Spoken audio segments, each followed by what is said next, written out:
So today I wanted to talk about the mutually beneficial relationship that INFPs seem to have with animals.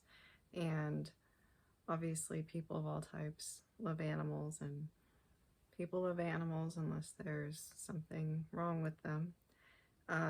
But it seems as though there's a special relationship that INFPs tend to have with animals, and I'm going to talk about why that is or why I think that is. So there's obviously the idea that INFPs are animal magnets, and I think in essence this is because INFPs tend to be kind of soft and gentle in terms of our demeanor most of the time, unless we're upset or really angry about something. Then it's the complete opposite.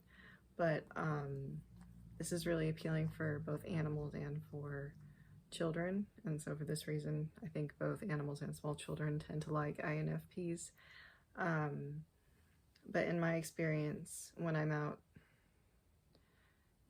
for walks in public and stuff, people walking their dogs, the dogs always want to come up and say hi to me and my dad, who is also likely an INFP. And even if their owners are kind of, pulling them away on the leash, they still want to come and say hi to us.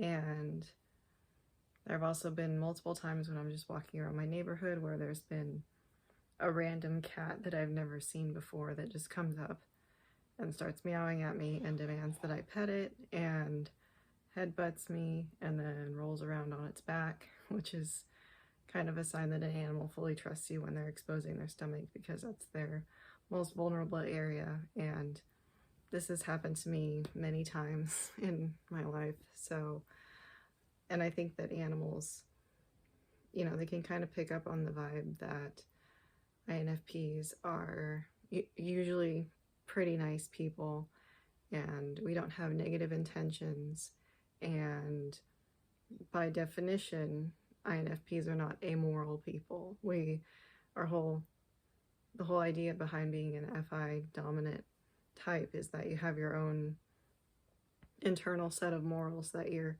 constantly aware of, and you're constantly dealing with, okay, whatever I'm doing, is it in line with what I think is right? So I think animals pick up on that we're, not a threat to them, and so they feel really comfortable. And I feel like this is kind of how INFPs are with people too, because we're really sensitive to the vibes that people give off, as are animals, because it's almost like we operate under this kind of instinctual way that we deal with the world.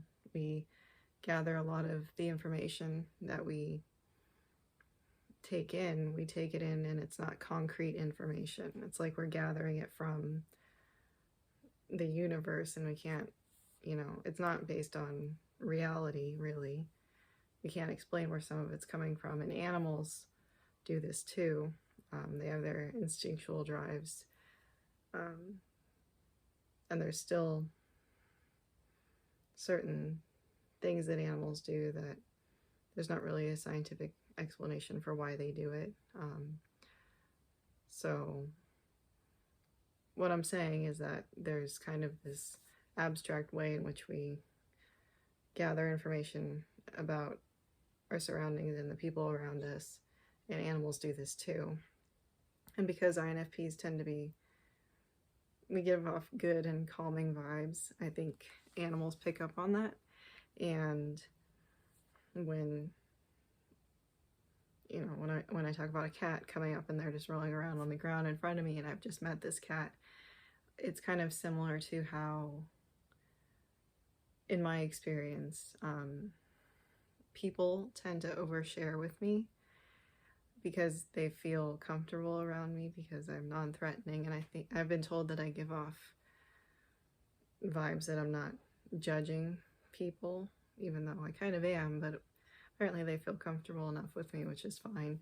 But I think it's kind of a similar thing.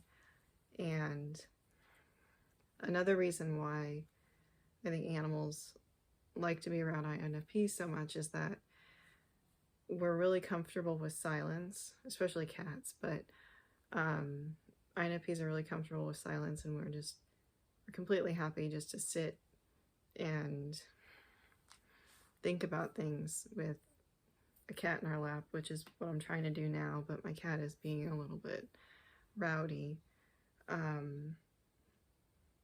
So we INFPs like to just kind of sit in silence because we don't want to feel like we constantly have to, you know, entertain the other person or be a certain way.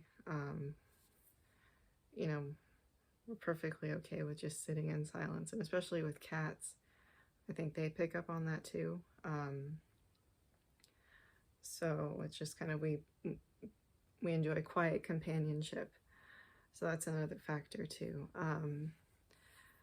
So anyway, like I said, people of all types obviously love animals. It's not a type specific thing, but I think that there is a reason behind the idea that INFPs are animal lovers, and we tend to get along better with animals than a lot of people. So anyway, that's kind of my brief thoughts on that. If you have any questions, comments, or concerns, please let me know. Thank you for watching this video, and I hope that you're having a good day. And my cat says bye as well, and he's a little rambunctious, but it's okay. So thank you again, and have a good day. Bye.